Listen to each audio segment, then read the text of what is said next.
Hi, it's Deanne. And today I want to go over something that's kind of a basic, but yet it's so easy for us to get away from.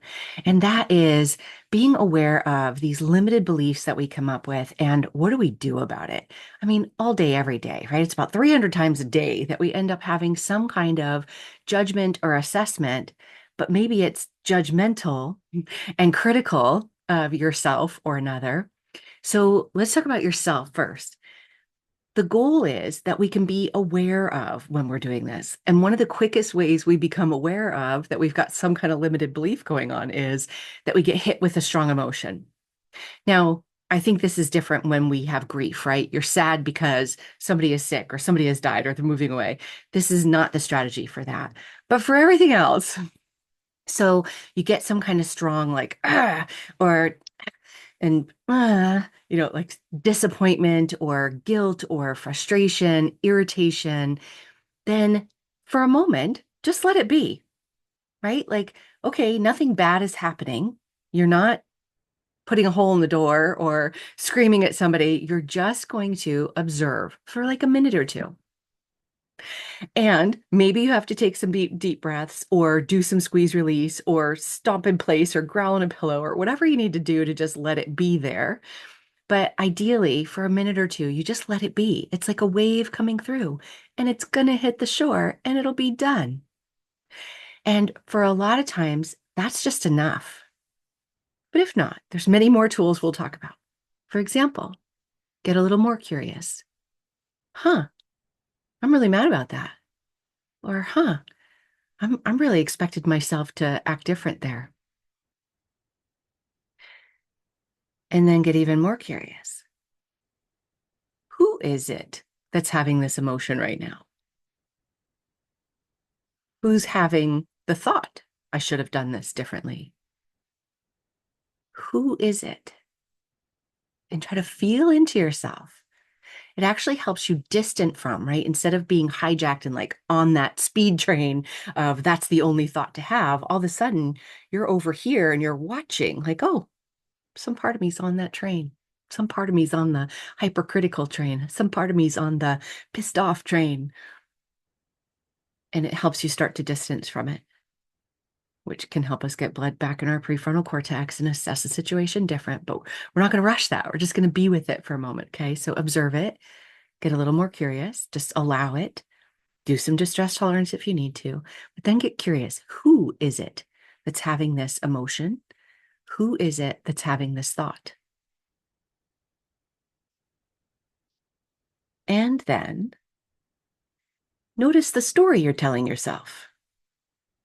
And even just using that language, it's not meant to shame you. It's meant to help distance you because it's not going to be the entirety of your life.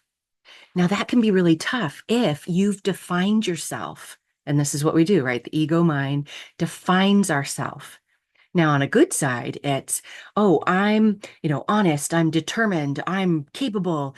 And so we define ourselves based on these experiences we've had. But likewise, then we define ourselves by negative experiences we've had. So maybe you were raised in a household or a neighborhood where you didn't make friends and you didn't get modeled, you didn't have the practice, you didn't know what to do. And so you assume maybe I'm just not friendly. Maybe I'm just not enough because people don't stick around. Or you play small because you got criticized so much or laughed at or ignored. And so now you just play small because maybe it'll just be easier and less emotional if you can play small and not take risks, but yet it still reinforces that initial experience.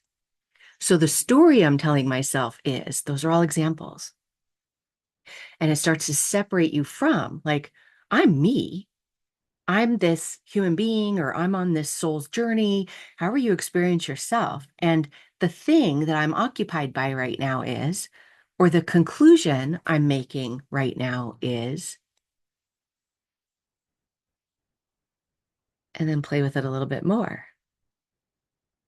Imagine, now you have to do this as a video clip to get your brain to use a different department. But imagine that one of your good friends is in a similar situation. And just notice if you would have the same judgment or assessment of them, that they should have known, that they're incapable, that they're stupid, whatever story you were telling yourself a moment ago about you, would you have that same assumption about another? And so again, that helps you distance from. It was the eagle that first taught me to do this. And I used to do it in a meditation where I would practice, like, okay, what does it feel like to be down in the weeds and get a body sensation of down in the weeds, right? Like overwhelmed, trying to figure out what everybody's thinking, try to figure out the right strategies to do. You know that body feeling? Yeah. And then you try to zoom out, right? And these are some techniques of how to zoom out, but you can also do it just kind of experientially of literally trying to feel yourself above or some timeline in the future. And then looking back on this soap opera or this sitcom, whichever you're experiencing at the moment. And so zooming out and looking at it differently. So all of these are ways to expose our limited beliefs, but also not be on a runaway train from them. Okay.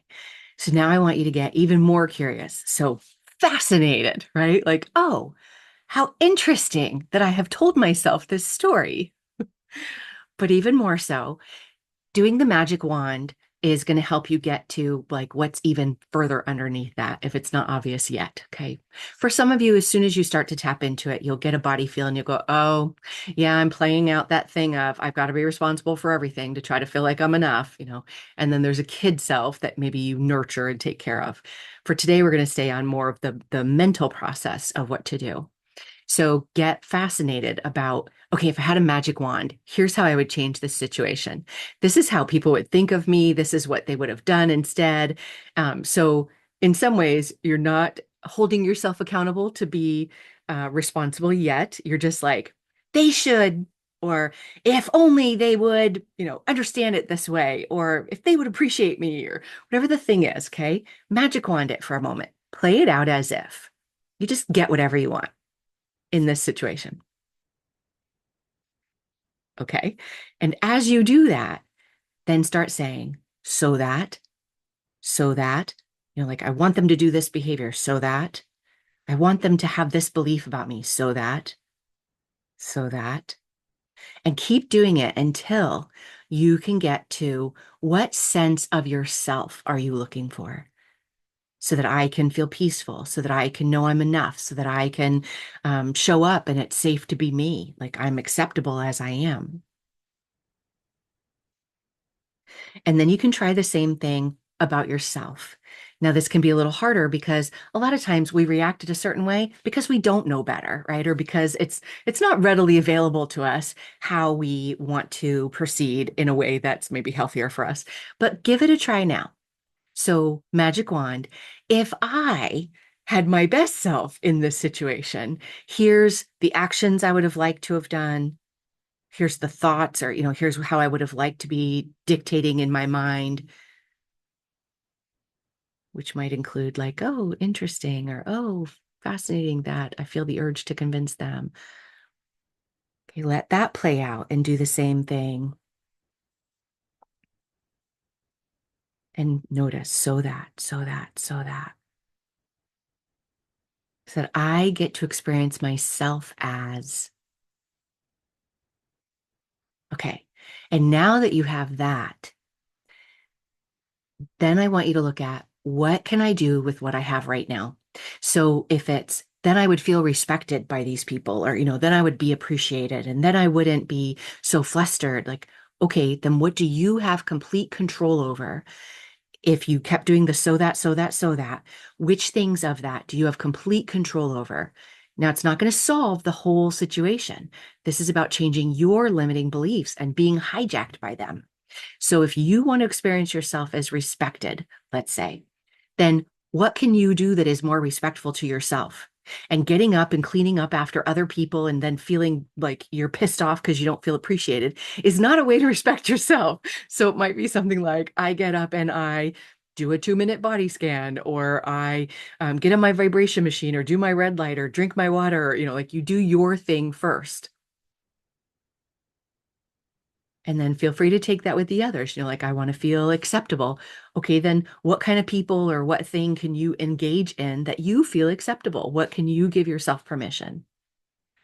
I want to feel like I'm good enough. Okay, great. What can you engage in that you have complete control over? Like, let's say you go and organize something and you take time to organize your craft room or, do something for yourself instead of picking up after others or spending your time trying to convince others of something. Okay, how do I live my truth, my values, regardless of whether they're joining me or not? Okay. So that's enough for today. But this is all like we're all work of art in progress, right? Like I still get hooked by these things and I hope I'm growing till the day I die. So hopefully these strategies will help you get unhooked, but from a place of curiosity and compassion from those limiting beliefs. That way we can show up as more our authentic selves in the world and the world becomes a better place for all of us.